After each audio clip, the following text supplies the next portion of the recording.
यार भाई पढ़ लो, यार भाई पढ़ लो। यहाँ पे एक्सेप्ट करो सबको, यहाँ पे जो जो आ रहे सबको एक्सेप्ट करते रहना। ये माइक ऑन रहने देना। अच्छा, यहाँ पे मैं स्क्रीन शेयर कर रहा हूँ, लेकिन एक सेकंड, एक मिनट जरा दें।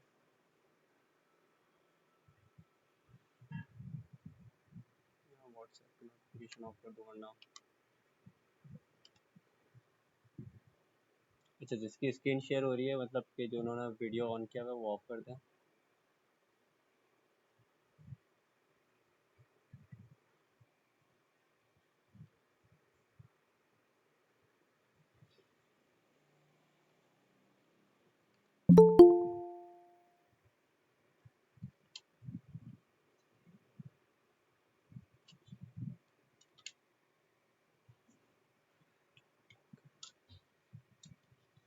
लिंक ईमेल कर,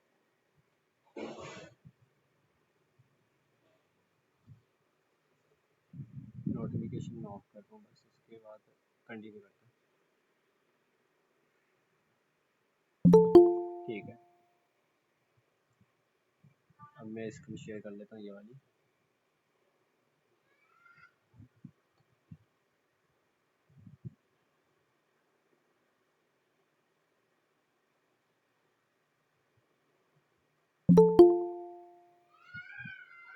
अच्छा, ये स्क्रीन शेयर हो रही है। अच्छा, एक और जो चीज़ मैंने बताई थी वो लोग आप सबने कर लिया होगा कि हो सकता है। सेकंड में दोबारा बता देता हूँ कि जैसे आप यहाँ पे थ्री डॉट्स में जाएंगे, यहाँ थ्री डॉट्स पे क्लिक करेंगे। अब यहाँ पे मैं आपको दिखा देता हूँ। ये थ्री डॉट्स पे आपने क्लिक किया, यहाँ पे चेंज लेआउट करना है और इसको स्पॉटलाइट पे कर देना है। ये स्पॉटलाइट आप करेंगे तो फिर पूरी स्क्रीन आपको दिखेगी, और फिर इसके बाद आप फुल स्क्रीन करके इजीली आप समझ पाएंगे, पूरी स्क्रीन आपको विजुअल देगी। अच्छा, ये किसी और ने स्क्रीन शेयर की, ज़रा अपनी स्क्रीन ऑफ कर दें जो भी स्क्रीन शेयर कर रहा है। वो मत करना। अब आइंदा अभी कोई स्क्रीन अपनी शेयर ना करे।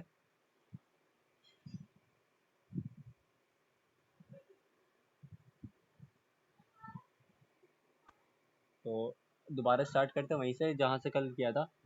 अच्छा, कल हमने बनाई थी एक नया फोल्डर, उसमें हमने कंसोल डॉट लॉग किया था और हेलो वर्ल्ड किया था, उसके साथ वेरिएबल्स और उसके डेटा टाइप समझे थे। अब आज का जो है कि मैं उसको दोबारा एक बार रिवाइज करवा देता हूँ, उसके बाद नेक्स्ट पे चलेंगे हम। उसको मैं यहाँ पे एक न्यू रिपो बना, यहाँ पे फोल्डर बना रहा हूँ। कंट्रोल शिफ्ट एन से बनेगा एक नया फोल्डर। अच्छा, एक और सवाल था कि ये सी ड्राइव में क्यों बना रहे हैं। सी ड्राइव में नहीं बना के हम यहाँ पे डी ड्राइव में भी बना सकते हैं। यहाँ पे जाके डी ड्राइव में अपने हिसाब से बना लेते हैं। यहाँ पे मैं न्यू फोल्डर क्लिक करता हूँ और यहाँ से फोल्डर बना लेता हूँ।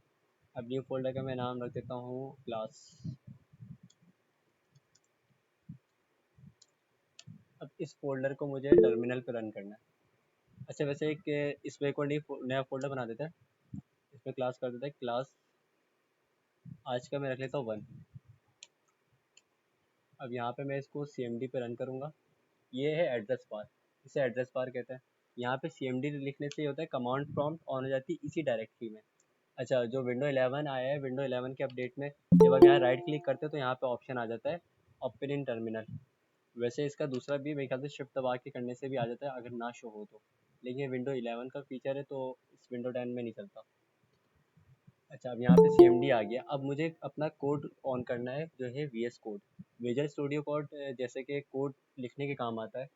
अब उन लोगों को पता होगा, जिनको नहीं पता उनको बता देता हूँ कि जो भी कोडिंग होती है वो और भी एप्लीकेशन से, लेकिन VS कोड में हम करेंगे क्योंकि इसमें इजीली हो जाता है। और ये मतलब कि सही है, वो तो सबसे हो जाएगा लेकिन इसमें थोड़ा इजी रहेगा। मैं बताऊंगा बाद में क्यों है ऐसा।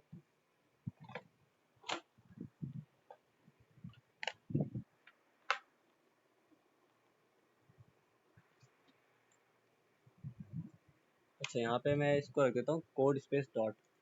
अच्छा, एक और चीज़ जो कल बताया था कि यहाँ पे कोड स्पेस डॉट लिखना है। कोड लिख के अगर मैं इंटर करूँगा तो VS कोड तो ऑन हो जाएगा, अपने कमांड के हिसाब से वो VS कोड ऑन कर देगा।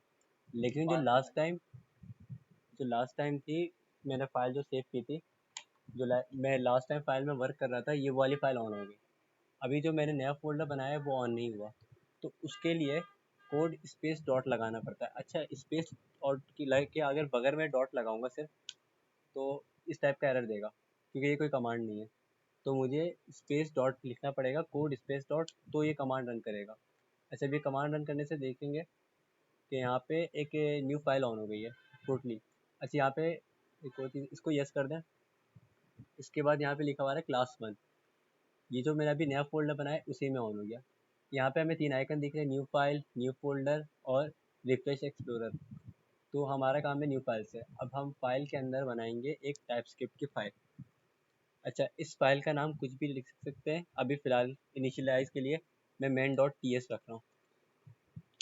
अच्छा, इसमें जो टी एस का मतलब है टाइपस्क्रिप्ट है। जब टी एस लिखूँगा टाइपस्क्रिप्ट हो जाएगा, और जावास्क्रिप्ट के भी अलग अलग होते हैं। एच टी एम एल लिखें तो एच टी एम एल हो जाएगा। और इसमें मैं अभी आपको दिखा दे रहा हूँ, इसका आइकन भी चेंज हो जाएगा। जब यहाँ पे मैं जेएस लिखूँगा तो आइकन चेंज हो जाएगा, एच टी एम एल लिखूँगा तो आइकन चेंज हो जाएगा। तो ये जो है एक एक्सटेंशन कहलाता है। इसे हम इसे एक्सटेंशन डिफाइन कर देते हैं कि भाई ये जो फाइल है वो टाइपस्क्रिप्ट की फाइल है। अब यहाँ पे हमने किया था हेलो वर्ल्ड। हेलो वर्ल्ड एक मतलब कि कमांड लाइन में, मतलब कि समझ ले कोडिंग लाइन में इनिशियलाइज हम हेलो वर्ल्ड से करते हैं, क्योंकि सबसे ईजी स्टेप यही है। और इससे हमें पता चलता है कि हेलो वर्ल्ड होता कैसे है, मतलब कि कोडिंग की दुनिया में हेलो करना। इसको मैं तो सिंपली ऐसे ही समझता हूँ। तो जो भी हमें टर्मिनल पे प्रिंट करवाना होता है उसको हम लिखते हैं कंसोल डॉट लॉग में, उसमें लगाते हैं ब्रैकेट। उसके अंदर जो लिखना होता है वो लिखना होता है मैं डबल कोट्स में, डबल इन्वर्टेड कॉमास में लिखना होता है। जैसे यहाँ पे मैं लिखूंगा हेलो वर्ल्ड। अच्छा, एक और चीज़ क्या है, कंसोल डॉट लॉग ही है जिससे हम प्रिंट करवाएंगे तो वो सीएमडी पे रन करेगा। अगर हम कंसोल डॉट लॉग नहीं करवाएंगे तो रन नहीं करेगा। रन तो करेगा कोड। यहाँ पे अगर मैं हेलो वर्ल्ड को अगर हटा दूँ, सिर्फ ये लिखे रहने दूँ, सिर्फ ये कोड लिखा हुआ है, ठीक है।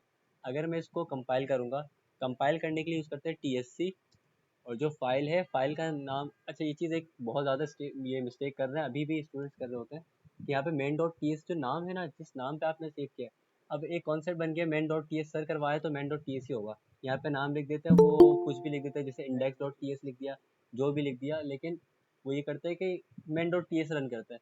तो इसकी जो कमांड है सिर्फ टी एस सी है, कंपाइल की जो कमांड है वो टी एस सी है। उसके बाद जो आपने टाइपस्क्रिप्ट की फाइल का नाम लिखा है बस वो टाइप कर दें।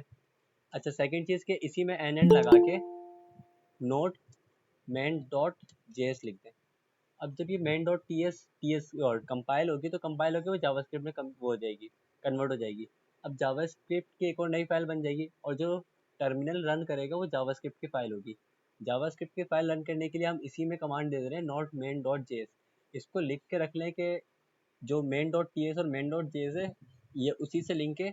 बल्कि इसको मैं नोट मेन डॉट जेएस को हटा देता हूँ, पहले पहले इसको समझते हैं। जो मेन डॉट टी एस है वही होगा जो फाइल का नाम होगा। अब हमने इंटर किया, अब देखते हैं कि क्या होता है।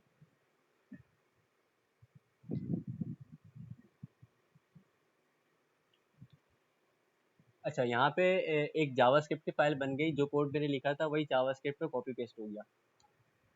चाहे तो हम भी कर सकते थे, लेकिन हम क्यों करें, क्योंकि अभी जब हज़ारों लाइन का कोर्स होगा, लेकिन कुछ चेंजेस होती हैं। अभी तो यहाँ पे पता नहीं चल रहा, लेकिन जो वेरिएबल्स वगैरह बनाते हैं उसमें चेंजेस आती हैं। तो ये जो जावास्क्रिप्ट की फाइल बन गई है सेम है अभी तो फ़िलहाल। तो अब एक चीज़ और मैं कंफर्म कर देता हूँ। जैसे हमने टीएससी लिखा था, टीएससी एक कमांड थी जो कि कंपाइल करने के लिए यूज़ होती है। अब सेकंड जो कमांड है वो है नोड, बस ये कमांड है। अब जो हमें रन करना है, जो प्रिंट करवाना है, कोड रन तो हो गया, कोड अभी कंपाइल हुआ है। अब कंपाइल होने के बाद अब इसको हमें रन करना है टर्मिनल पे। अब इसको हम लिखेंगे मेन डॉट जेएस। जेएस क्यों लिखेंगे, क्योंकि अब हमें जेएस की फाइल चलानी है। पहले टाइपस्क्रिप्ट की फाइल चलाई तो टीएससी करके मेन डॉट टीएस लिखा था। अब नोड मेन डॉट जेएस लिखे तो क्योंकि अब जेएस की फाइल चलानी है। अगर मैं यहाँ पे टीएस लिखूंगा तो ये ऐसा हो जाएगा, क्योंकि वो रन ही नहीं करेगा। अच्छा, अब इसको मैं कर देता हूँ जेएस। अच्छा, अभी भी इसमें कुछ प्रिंट नहीं हो रहा, इसकी वजह ये है कि मैं यहाँ पे कुछ लिखा नहीं है मैंने। अगर यहाँ पे मैं कुछ भी लिख देता हूँ, हेलो वर्ल्ड ही लिख देता हूँ, हेलो वर्ल्ड करके मैं यहाँ पे इंटर करता हूँ। अब एक और चीज़ जो कि यहाँ पे नोट करने वाली है कि मैंने कर दिया दोबारा रन, लेकिन यहाँ पे प्रिंट नहीं हुआ। ये मिस्टेक भी करता है, और ये मेरे से अभी मिस्टेक ही हुई है क्योंकि मैंने ये नोट नहीं किया था, क्योंकि मेरी अमूमन आदत है कि दोनों कोड एक साथ चलाने की। तो यहाँ पे मैं दोबारा लिख देता हूँ TSC main dot ts nn node main dot js। अब यहाँ पे इंटर करूँगा, ये हेलो वर्ल्ड यहाँ पे प्रिंट हो गया। ये जो यहाँ पे लिखा हुआ हेलो वर्ल्ड आया है, अच्छा यहाँ पे कंसोल डॉट लॉग भी लिखा था, तो ये यहाँ पे लिखा हुआ नहीं आएगा, सिर्फ जो डबल इन्वर्टेड कॉमास के अंदर जो लिखा हुआ है वो लिखा हुआ आएगा। तो ये हो गया हेलो वर्ल्ड हमारा। ये हमारा एक स्टार्टिंग पॉइंट था, जो कि एक दो स्टूडेंट्स थे जिन्होंने कहा था कि यार ये समझ में नहीं आ रहा अभी तक, बिल्कुल ज़ीरो से स्टार्ट करना है, तो उनके लिए मैंने रिवीजन करवा दिया। अच्छा, सेकंड चीज़ हम वेरिएबल्स भी देख लेते हैं। वेरिएबल से एक शॉर्ट टाइम के लिए हम उसमें एक डेटा स्टोर कर सकते हैं। मतलब कि मुझे एक चीज़ बार बार टाइप करनी पड़ रही है, तो उसको मैं एक वेरिएबल बना के उसमें सेव कर सकता हूँ, कि जब मैं उसमें सेव कर दूंगा वेरिएबल में, तो वो जितनी बार मैं चाहूँ उसको प्रिंट करवा सकता हूँ। तो वेरिएबल बनाने के लिए वैसे तो तीन तरीके थे, वार, कॉन्स्ट, अच्छा कल इसको डिटेल में समझ चुके हैं ऑलरेडी, और लेट। ठीक है, तो अब इसको मैं शॉर्टली समझाऊंगा कि अच्छा इक्वल टू लगा के इसको वार में लिख देते हैं, जैसे अच्छा ये भी डबल इन्वर्टेड कॉमास में लिखाएगा, जैसे स्ट्रिंग में लिखना है मुझे, डबल इन्वर्टेड कॉमास स्ट्रिंग के लिए यूज़ होता है। चाहे तो आप इसको डेटा टाइप डिफाइन भी कर सकते हैं, डेटा टाइप मैं अभी थोड़ी देर बाद समझाऊंगा। पहले यहाँ पे लिख देते हैं डबल इन्वर्टेड कॉमा में हेलो वर्ल्ड।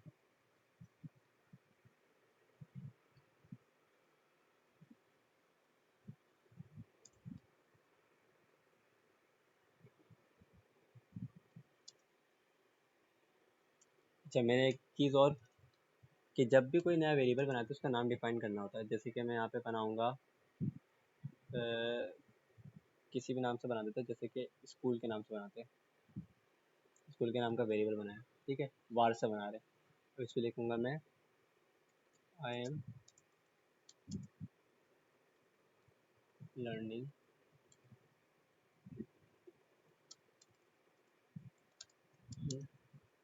10th class. वैसे तो मैं 10th क्लास में नहीं हूँ, I am learning in 10th class. ये बन गया एक वार का वेरिएबल।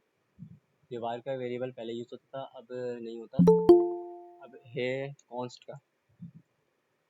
अच्छा, यहाँ पे ना एक और चीज़ है कि जितने भी ये इसके कोड्स होते हैं ना, तो वो नॉर्मली छोटे अल्फ में लिखना होता है, कि अल्फ़ाबेट्स जो होते हैं वो स्टार्टिंग से लेकर एंड तक छोटे ही होते हैं। सिर्फ वो एक होता है सेंसिटिव केस, वो KML केस वाला, वो बता दूंगा। तो यहाँ पे कॉन्स्ट में मैं इसको भी छोटे में लिख देता हूँ।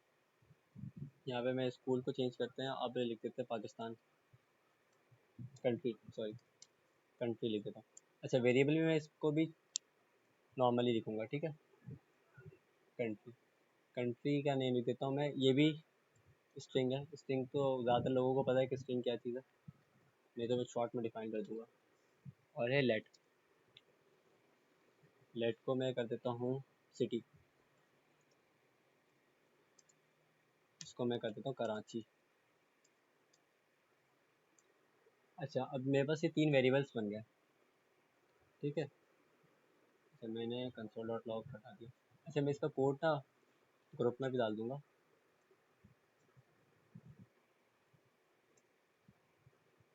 ताकि आप लोग को याद रहे। ये मैंने बना दिया। अब मुझे कंसोल डॉट लॉग लिखना है, सिर्फ कंसोल डॉट लॉग लिखूँगा। अब देखिए, इसमें मैंने सिर्फ स्कूल लिखा है। स्कूल के अंदर मैंने एक पूरी लाइन फिट कर दी कि यार स्कूल जब मैं जितनी बार मैं कॉल करूँ वो पूरा लिखा हुआ था सेंटेंस। अब इस वेरिएबल में और भी मैं बहुत सारी चीज़ें पुट कर सकता था, लेकिन अभी मुझे इतना ही पुट करना था, ठीक है। कंट्री का नाम लिखना है तो पाकिस्तान आ जाए, सिटी लिखूँ तो कराची आ जाए। अब यहाँ पे मैं सीधा सीधा उनको एक एक करके कॉल करूँगा। पहले स्कूल को करूँगा, ठीक है, उसके बाद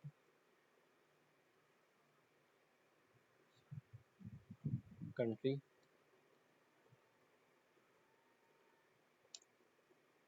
इसके बाद सिटी।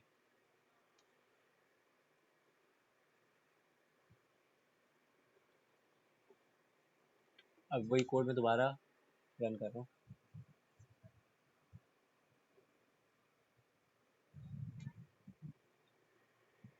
अब यहाँ पे तीनों चारों चीज़ें प्रिंट होकर आ गई हैं, ठीक है। अब यहाँ पे चारों चीज़ें प्रिंट होकर आ गई। अच्छा मैं शॉर्ट में समझा देता हूँ।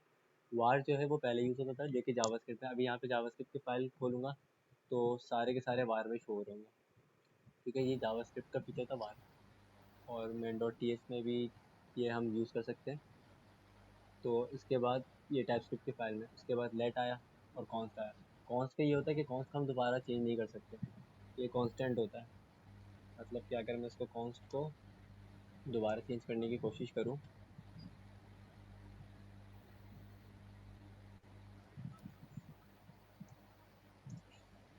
बात सुने तला, आवाज आ रही है मेरी आपको? हेलो, जी आप स्क्रीन को थोड़ा जूम कर देना, बहुत छोटा नजर आ रहा है। अच्छा मैं कर देता हूँ, जी थैंक यू। सही है। ज़्यादा हो गया। जी अब ठीक है। ठीक है, थैंक यू।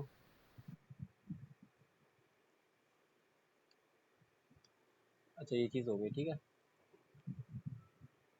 यहाँ पे तीनों चीज़ें बार में शो हो रही हैं, और यहाँ पे मैंने तीनों अलग अलग लिखा था, कॉन्स्ट में, लेट में। अच्छा कॉन्स्ट को दोबारा चेंज नहीं कर सकता, ये एक इशू है।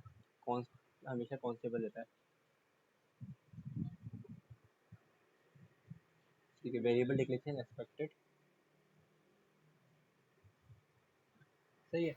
अच्छा अभी इसके बाद यहाँ लेट, आपने नाम नहीं लिखा ना अमेरिका में वेरिएबल का, इसलिए एरर आ रहा है। सॉरी, लेकिन ये एरर इसमें आएगा, ठीक है। Can not assign country to country it because it is a constant. अब ये भी खुद बता रहे हैं कि कांस्टेंट है, कॉन्स्ट जो है कंट्री, ये कांस्टेंट है। अच्छा सेकंड लाइन में जो है यहाँ पे लिखा हुआ आ रहा है कंट्री, और डबल ये इस पे लिखा हुआ आ रहा है एनी। अब इसका मतलब ये है कि मैंने जो यहाँ पे डेटा टाइप डिफाइन नहीं की, ये है डेटा टाइप। अब इसी में डेटा टाइप भी समझा देता हूँ कि डेटा टाइप क्या है। डेटा टाइप्स एक टाइपस्क्रिप्ट का फीचर है जो कि जावास्क्रिप्ट में पहले नहीं था। अब जो इसकी डेटा टाइप है वो मैंने स्ट्रिंग में लिखी है, तो मैं कॉलन लगा के इसमें लिखूँगा स्ट्रिंग। अच्छा मैंने ये लिख दी। ये इसको पहले तो मैं कमेंट करूँ ताकि एरर खत्म हो।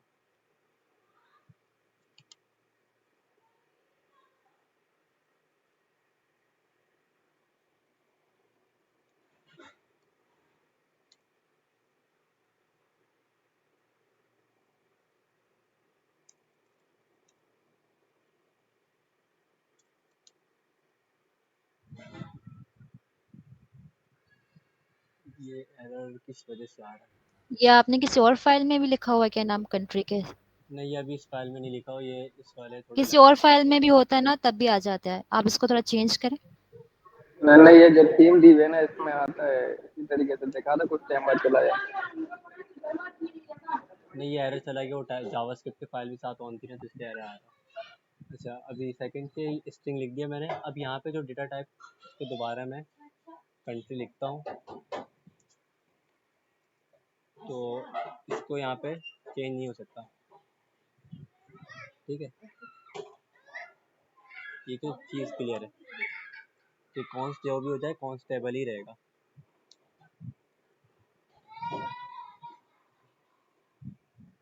और जो लेट है, लेट को हम चेंज कर सकते हैं। जैसे लेट को मैंने अब यहाँ पे सिटी करके चेंज कर दूंगा, यहाँ पे मैं सिटी चेंज करके कराची को चेंज कर देता हूँ हैदराबाद में, तो यहाँ पे कोई एरर नहीं देगा। अच्छा हैदराबाद को फिर मैं दोबारा सिटी को चेंज कर सकता हूँ। जैसे सिटी को मैं चेंज कर देता हूँ दोबारा, सिटी को दोबारा चेंज कर देता हूँ पिशावर। अच्छा अब जो है, अब जो प्रिंट होगा वो कराची प्रिंट नहीं होगा, वो होगा पिशावर। वजह ये है कि जितनी बार मैं इसकी वेरिएबल्स को चेंज करते रहूँगा तो लास्ट वाला जो होगा लास्ट वाली वो कॉल करेगा। अच्छा इसको भी बड़ा कर देता हूँ, लेकिन ये बड़ा होता नहीं है,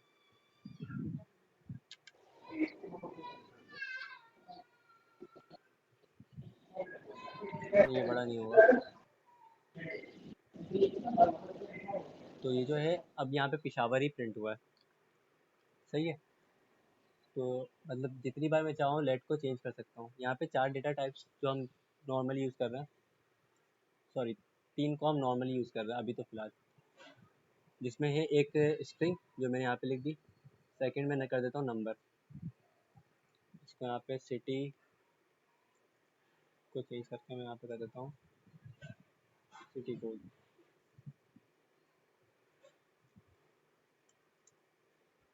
सिटी कोड यहाँ पे लिख देता हूँ नंबर। अच्छा अभी मैंने नंबर दे दिया ना, क्या दे रहा है अब यहाँ पे बोल लेट सिटी कोड नंबर है और type string is not assignable to type number. अब यहाँ पे मैंने नंबर तो इसकी डेटा टाइप कर दी और यहाँ पे लिख रहा हूँ मैं स्ट्रिंग, क्योंकि डबल इन्वर्टेड कॉमा में जो भी लिखूँगा वो स्ट्रिंग होगा। अब यहाँ से मैं हटा के सीधे इसको नंबर दे देता हूँ 25, एरर ख़त्म हो गया। तो डेटा टाइप करने से ये हो जाता है, ये स्ट्रॉन्ग वेरिएबल्स बन जाते हैं कि अब जो इसकी जो भी वैल्यू पुट होगी वो नंबर होगी या तो स्ट्रिंग है तो स्ट्रिंग ही रहेगी, कुछ और करूँगा तो वो एरर दे देगा पहले ही। तो इस तरीके से वेरिएबल एक स्ट्रॉन्ग वेरिएबल बन जाता है कि एरर फ़ौरन दे देता है, वरना एनी रहता है, जब कुछ भी लिखते तो वो एनी रहता है कि कुछ भी उसमें पुट कर दो। अच्छा ये चीज़ क्लियर हो गई होगी। अब इसके अलावा जो हमारे पास है बूलियन, बूलियन का भी पता ही है कि बूलियन ट्रू फॉल्स के लिए होता है कि मैं मतलब कि अब यहाँ पे मैं एक बना देता हूँ वेरिएबल मैरिज का, इसको डेटा टाइप कर देता हूँ boolean, boolean equal to true. अच्छा इस वाले जो मैं लिखूँगा ट्रू या फॉल्स इस पर लिखूँगा, तो बूलियन का ये एक बेसिक चीज़ है कि वो इस पर डबल इन्वर्टेड कॉमा नहीं मांगेगा या फिर कुछ चीज़, जैसे नंबर में डायरेक्ट नंबर लिखा तो नंबर लिखा गया, लेकिन अगर मैं यहाँ पे इसको ट्रू या फॉल्स लिखूँगा स्ट्रिंग में, देखा जाए तो ये भी लेकिन इसमें एरर देगा, क्योंकि ट्रू फॉल्स जो है वो बूलियन का है। तो जब ट्रू फॉल्स लिखना तो हम उसको बूलियन, हाँ लेकिन अगर आपको इसी में लिखना है ट्रू फॉल्स लिखना है कि स्ट्रिंग में लिखना है, तो डबल इन्वर्टेड का कॉमा लगा के उसमें आप ट्रू लिख दें तो कोई एरर नहीं देगा। ये चीज़ होती है बूलियन में। अच्छा एक और चीज़ कल पढ़ा था लेकिन वो शारिब ने बताया था, थोड़ा सा वो अलग था, तो वो हो सकता है शारिब जब नेक्स्ट टाइम आएगा तो दोबारा वो क्लियर कर देगा। अच्छा अब आगे चलते हैं टॉपिक के पास, जो आज हमें एक टॉपिक कवर करना था उस पर।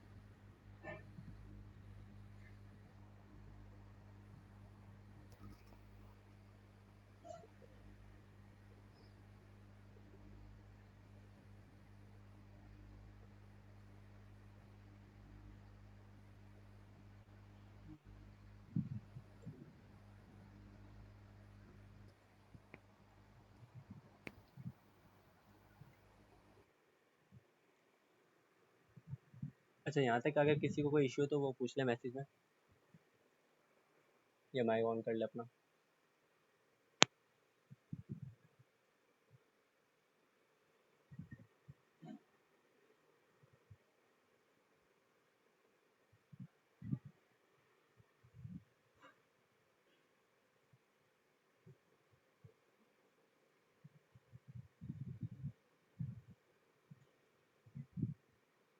अच्छा कोई इशू नहीं है, कोई क्वेश्चन नहीं।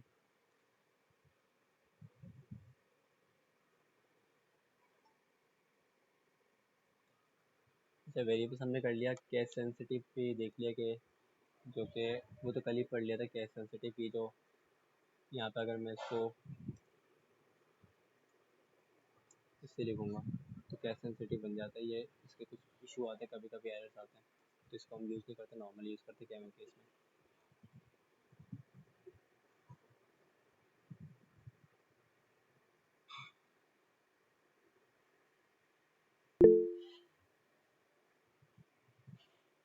चलें अब इसके बाद हमारे पास डेटा टाइप्स भी हो गए, कमेंट्स भी बता देता कल, एक उसके बाद है कॉन्स्ट भी पढ़ा दिया था, मॉड्यूल्स, मॉड्यूल्स के बाद लिखेंगे। आवाज़ किसी की नहीं आ रही, मेरे पास नहीं आ रही।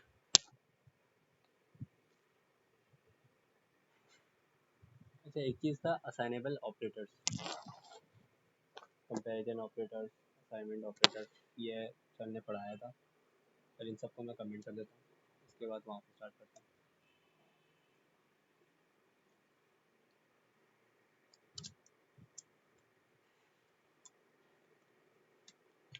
असाइनमेंट ऑपरेटर्स,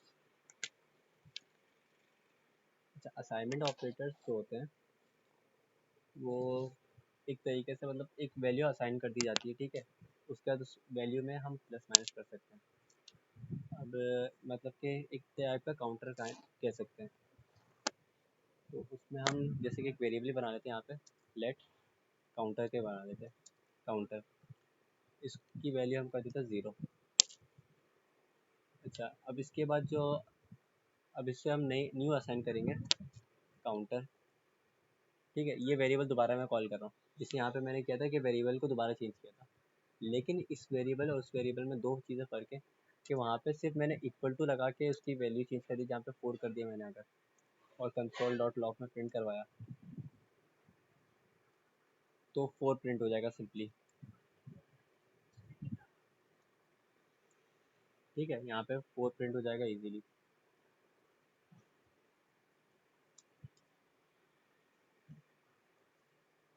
अब यहाँ पे 4 को प्रिंट करने के लिए मैं दोबारा रन कर लूँ,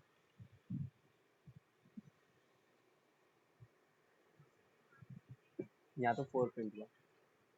लेकिन ये जो ऑपरेटर काम करता है, यहाँ पे प्लस का साइन लगाना पड़ता है। अब यहाँ पे मैं दोबारा अगर ये कोड रन करूँ तो 4 ही यहाँ पे प्रिंट होगा। नॉर्मली अभी देखा जाए तो 4 प्रिंट होगा, लेकिन ये 4 नहीं रहेगा अगर इसके बाद मैंने इसी को चेंज कर दिया।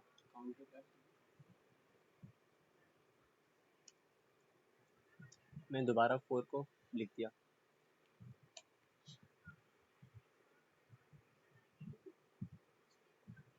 अब यहाँ पे 8 प्रिंट होगा। अब इसका लॉजिक एक सिंपल लॉजिक है कि लेट सपोज कर ली, जैसे हमने मैथ में पढ़ते थे यार, सपोज करते हैं काउंटर की जो वैल्यू है इसको हम 0 रखते हैं। अच्छा, जिस तरीके से मैथ में लॉजिक्स होते थे, इसको भी वैसे लॉजिक के साथ समझेंगे तो ईजी हो जाएगा। मेरे लिए तो इसी टाइप से ये ईजी होता है कि यार लेट क्या सपोज कर लिया यार, काउंटर की वैल्यू जो है वो 0 है, ठीक है। अब इस 0 की वैल्यू को हम बाद में बोल रहे यार काउंटर को अब हम प्लस कर देंगे 4 से, प्लस कर देंगे, प्लस का साइन लगा दिया भाई, प्लस करेंगे। अच्छा, किससे करेंगे, कितने से करेंगे प्लस, तो बोल दिया भाई जो प्लस करेंगे उसकी जो वैल्यू है वो 4 है। कोड को हम नॉर्मली ऐसे ही पढ़ेंगे भाई, काउंटर की जो वैल्यू है जो हमने लास्ट में बताया कि काउंटर 0 है, 0 के बराबर है। अब काउंटर को हम बोल रहे हैं कि यार प्लस कर दो काउंटर में, किसके बराबर, मतलब कि वो वैल्यू क्या है, तो वो 4 की वैल्यू है, ठीक है। अब दोबारा बोल रहे यार काउंटर को दोबारा प्लस कर दो, और दोबारा उसकी वैल्यू है जो 4 है, 4 को हटा के मैं 10 कर देता हूँ, ठीक है। तो अब ये हो जाएगा 14।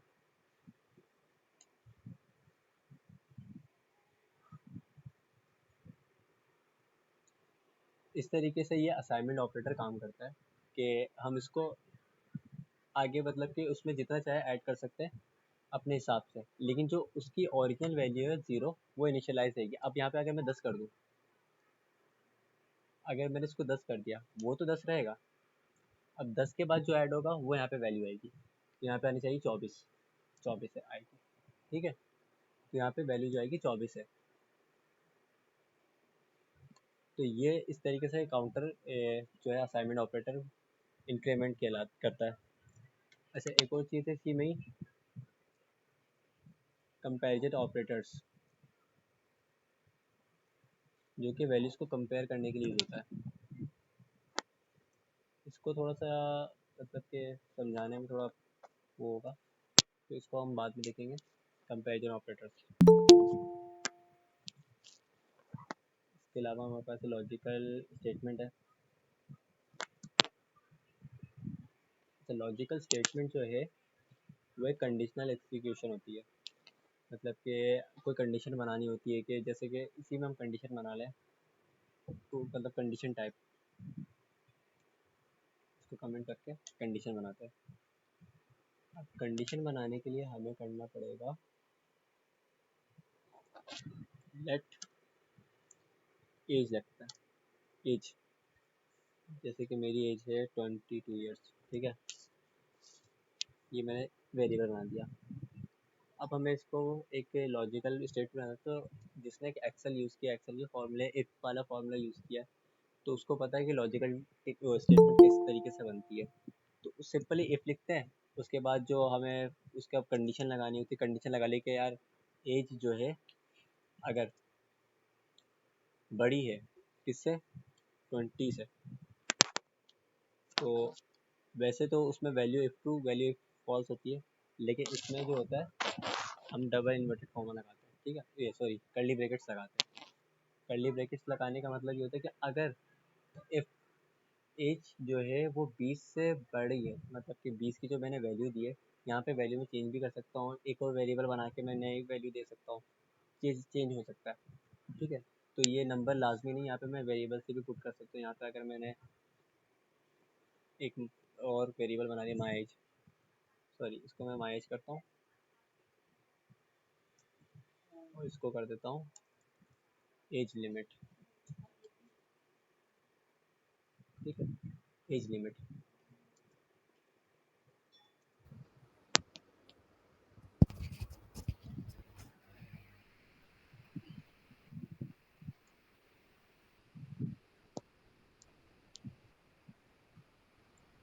अच्छा यहाँ पे क्या एरर आ रहा है, इसलिए आ रहा है कैन नॉट फाइंड, लेफ्ट लगाए ना आप वेरिएबल। सॉरी, तो एज लिमिट हो गया, ठीक है। अब जो एज लिमिट कर दी मैंने 20 कर दिया, तो यहाँ पे इसलिए एरर दे रहा है क्योंकि मैंने उसको चेंज कर दिया माई एज से माई एज, ठीक है। तो यहाँ पे रिप्लेस कर देता हूँ मैं एज लिमिट,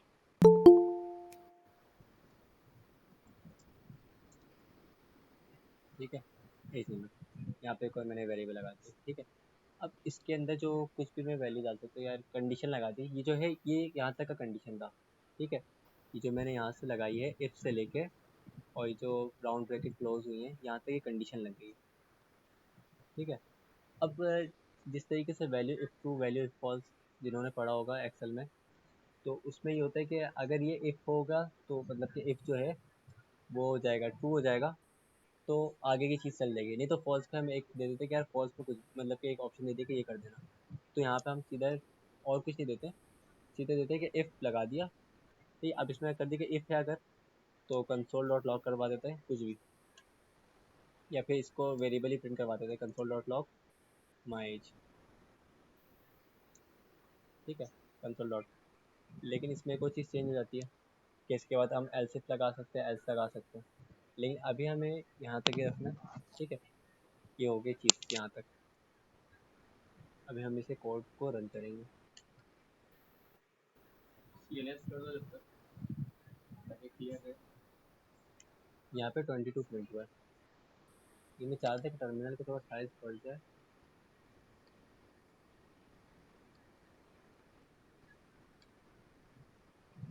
हो सकता है चेंज।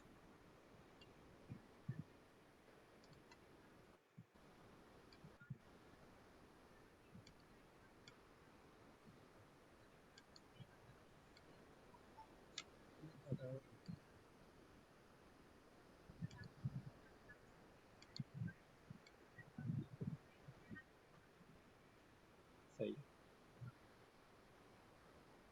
अब सही होगा। अच्छा किसी का माइक ऑन है वो बंद कर ले माइक,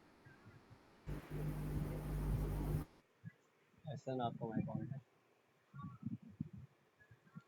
अच्छा ये चीज़ हो गई, ठीक है। 22 यहाँ पे प्रिंट हो गया, यहाँ पे 22 की लॉजिक हम समझ लेते हैं कि 22 क्यों प्रिंट हुआ। मैंने वेरिएबल बनाया, सपोज किया कि जो मेरी एज है वो 22 साल है, ठीक है।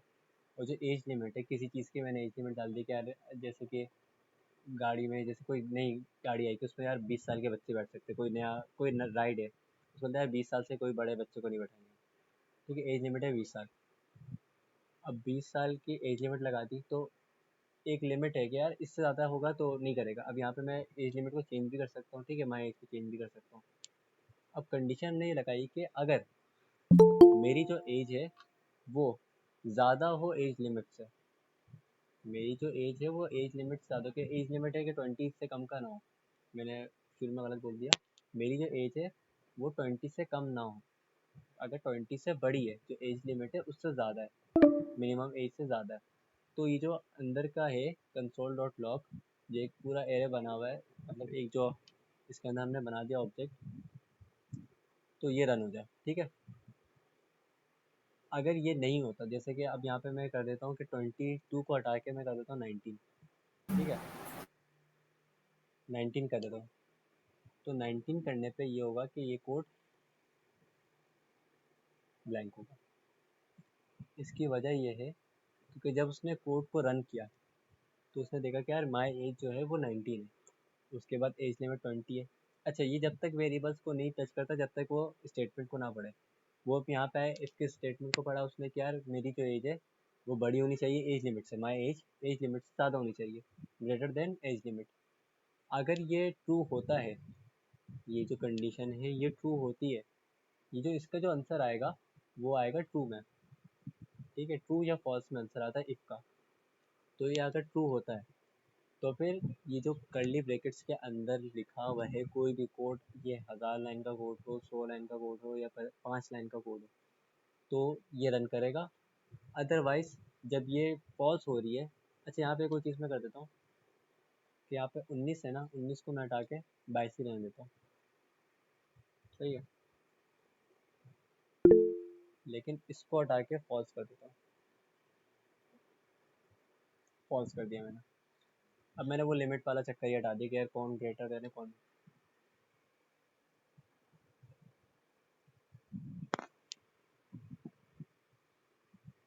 तो यहाँ पे भी ये मतलब है कि दोबारा कोड रन हुआ और प्रिंट कुछ नहीं हुआ, ठीक है।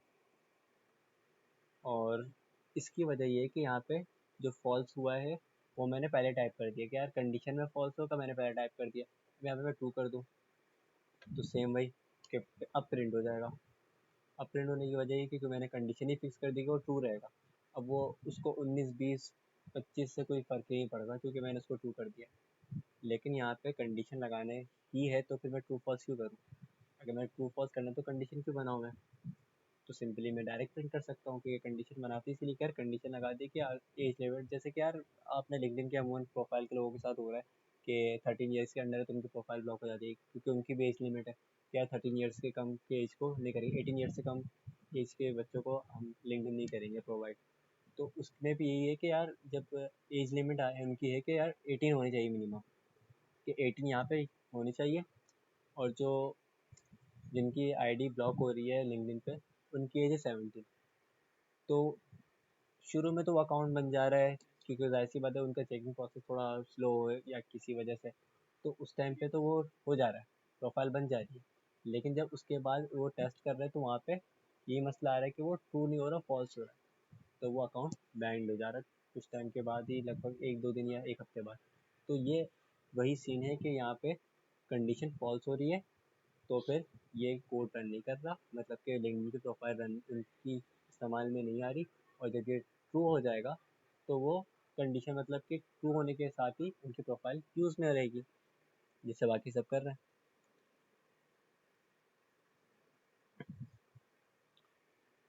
इसमें किसी को इशू है तो पूछ ले, चैट बॉक्स में प्लीज। ये चैट बॉक्स में आप पूछ सकते हैं। अच्छा, संजीव बलूच का सवाल का नोटिफिकेशन आई है कि कॉल करने में बाद में बैंड क्लास खत्म हो जाएगी 12:30। हाँ, क्लास 12:30 बजे ख़त्म हो जाएगी क्योंकि 1-1 घंटा ही करके चलना है। अच्छा, किसी का कोई क्वेश्चन नहीं आ रहा चैट बॉक्स में तो आगे देखते हैं।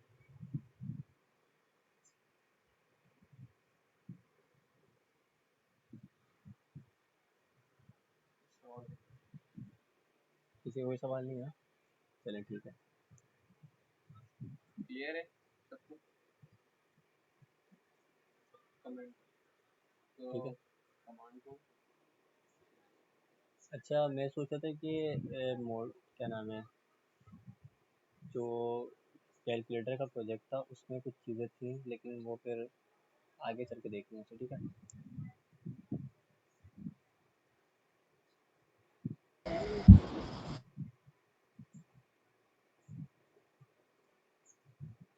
असाइनमेंट का आधे कंपैरिजन ऑपरेटर्स, तो कंपैरिजन ऑपरेटर्स भी सेम यही है अगर मैं यहाँ पे लॉजिकल टेस्ट ना बनाऊँ।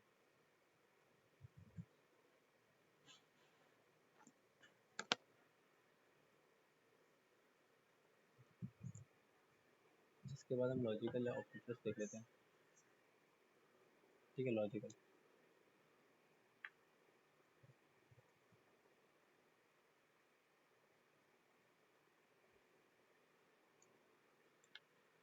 Logical operators.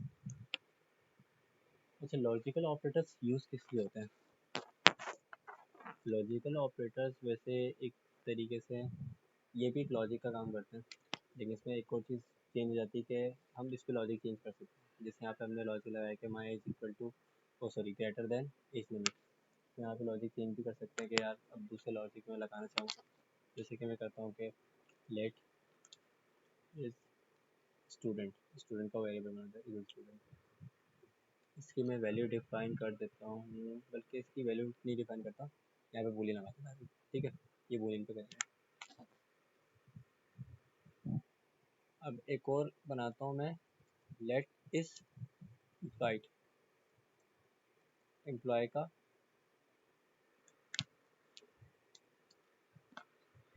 वेरिएबल। ठीक है, इसका मैं कर देता हूँ ट्रू। अच्छा, ये यूज़ किस तरीके से होता है इसका भी बताऊँगा कि ये लॉजिक आपको एक ऐसा बता दूंगा ताकि आपको ये याद रहेगा किस तरीके से होता है। जब भी वो बात सोचेंगे आपको ये याद आ जाएगा कि लॉजिकल ऑपरेटर्स ये काम करते हैं। ठीक है, अब यहाँ पे हम एक वही बनाते हैं, इफ़ की स्टेटमेंट। इफ़ सेम वही रहेगा। ठीक है, अब यहाँ पे जैसे हमने लिखा था my age is greater than age limit, अब यहाँ पे एक और चीज़ हम चेंज कर देंगे कि इज स्टूडेंट। अच्छा, यहाँ पे एक ऑप्शन आता है इंटर के ऊपर ये।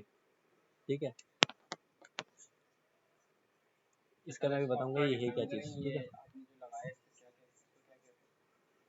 इसे वैसे बार कहते हैं।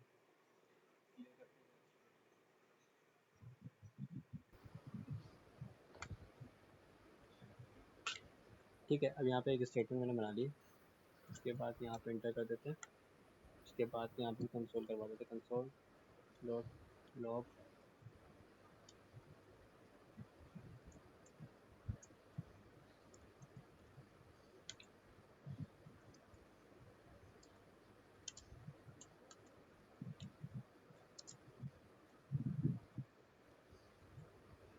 ठीक है, अब ये एक चीज़ इसमें हम डायरेक्ट रन करके चेक करते हैं ये रन क्यों हो रहा है, किस वजह से हो रहा है और कैसे हो रहा है, क्या इसमें ऑप्शन देगा। यहाँ पे प्रिंट हो गया डेटा ड्रीमर्स अकेडमी। अच्छा, अब इसकी लॉजिक को समझते हैं कि प्रिंट क्यों हुआ। पहले मैंने एक वेरिएबल बनाया कि लेट इस स्टूडेंट, उसकी वैल्यू कर दी मैंने बूलियन में ट्रू, कि ये ट्रू है। ठीक है, कि जो ये स्टूडेंट है ये सही है, ये स्टूडेंट है। उसके बाद मैंने कर दिया एम्प्लॉय, ये भी ट्रू है।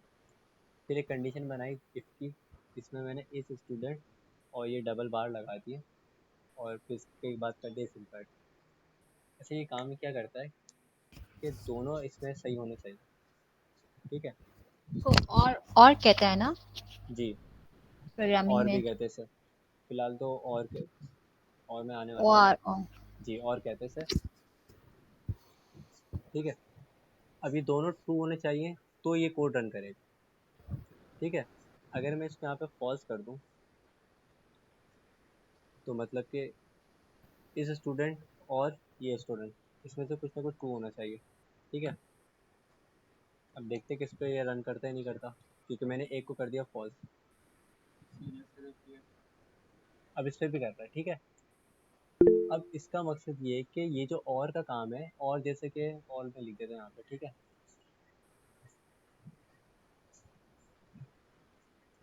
और ये वाला और है,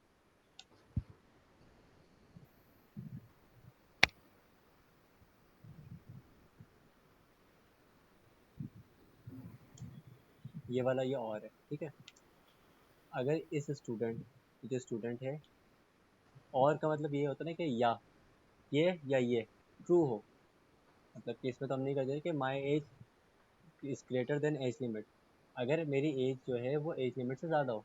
मैंने इसमें ये बनाया था, लेकिन इसमें हम दूसरा बना रहे हैं कि अगर स्टूडेंट या एम्प्लॉय इसमें कुछ भी ट्रू हो तो ये कंसोल डॉट लॉग में प्रिंट करवा देगा। इसकी मिसाल ऐसी है कि जैसे कि हम कभी कभी अपना लॉगिन करते हैं, लॉगिन का पासवर्ड भूल जाते हैं, पासवर्ड भूल गए, पासवर्ड का मसला नहीं है, ओटीपी जनरेट करते हैं, ओटीपी डालते हैं, हो जाता है। तो उस पर होता है कि या तो पासवर्ड ट्रू हो जाए या तो फिर ओटीपी ट्रू हो जाए। दो चीज़ होती है, या तो पासवर्ड डाल दो जैसा अभी नॉर्मली मोबाइल में हमारे पास जैसे कि स्क्रीन लॉक होता है, स्क्रीन लॉक के साथ हमारे पास आता है फिंगरप्रिंट लॉक, और उसके साथ पैटर्न या तो फिर पिन कोड लगता है, या तो पिन लगाओ या तो पैटर्न लगाओ, ठीक है। उसमें से दोनों में से कोई भी एक स्टेटमेंट ट्रू हो जाए, ये तो फिंगरप्रिंट आपकी मैच हो जाए, वो ट्रू हो जाएगी। यहाँ पे मैं अगर फिंगरप्रिंट का लगा देता हूँ कि यहाँ पे फिंगरप्रिंट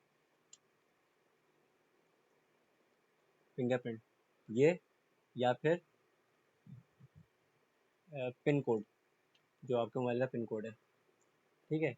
इसमें से कुछ भी ट्रू हो जाए, जो पहले ट्रू हो जाए, ठीक है। अगर मैं इसको यहाँ पे मतलब कि इस पर तो करना ही पड़ेगा मुझे, यहाँ पे तो वेरिएबल तो डिफाइन करना है, ठीक है। यहाँ पे दोनों चेंज कर देता हूँ,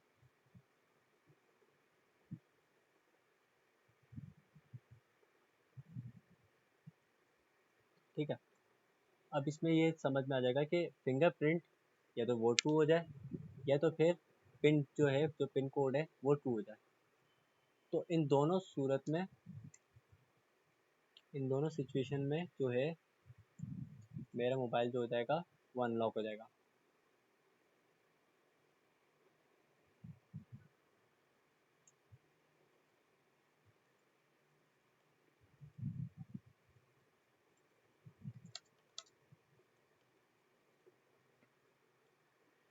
ठीक है। अगर दोनों में से कोई भी एक स्टेटमेंट ट्रू होती है तो वो मेरा मोबाइल अनलॉक हो जाएगा, चाहे ये हो फिंगरप्रिंट पे या फिर हो वो पिन कोड पे, ठीक है। अब यहाँ पे रन करते तो जाहिर सी बात है दोबारा ही प्रिंट कर देगा ये मोबाइल इस अनलॉक, ठीक है। तो ये काम करता है ये, और ऑपरेटर्स। अच्छा, क्लास की शायद मेरे ख्याल टाइम रिमाइंडर आ गया है 3 मिनट का। तो यहाँ तक अगर किसी को कोई इश्यू तो वो पूछ ले, 3 मिनट्स बाकी है सिर्फ।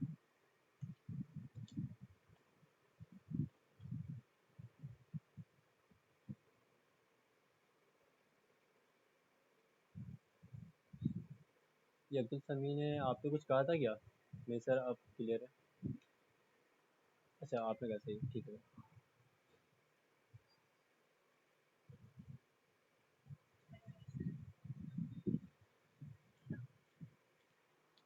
और अगर इस कोर्स में किसी को कोई इश्यू है तो फिर वो पूछ ले, और अगर स्क्रीन शॉट इसका लेना है तो मैं इसको जूम आउट कर देता हूँ,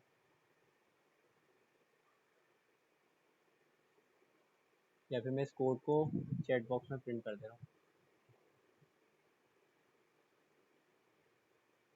ठीक है।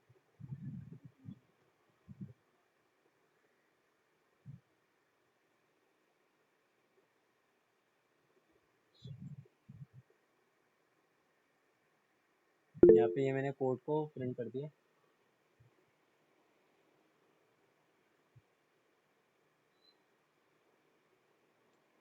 अच्छा, हो सकता है कि कल मैं क्लास ले लूँ, तो अब ये जो नेक्स्ट क्लास हो वो जुम्मे को हो।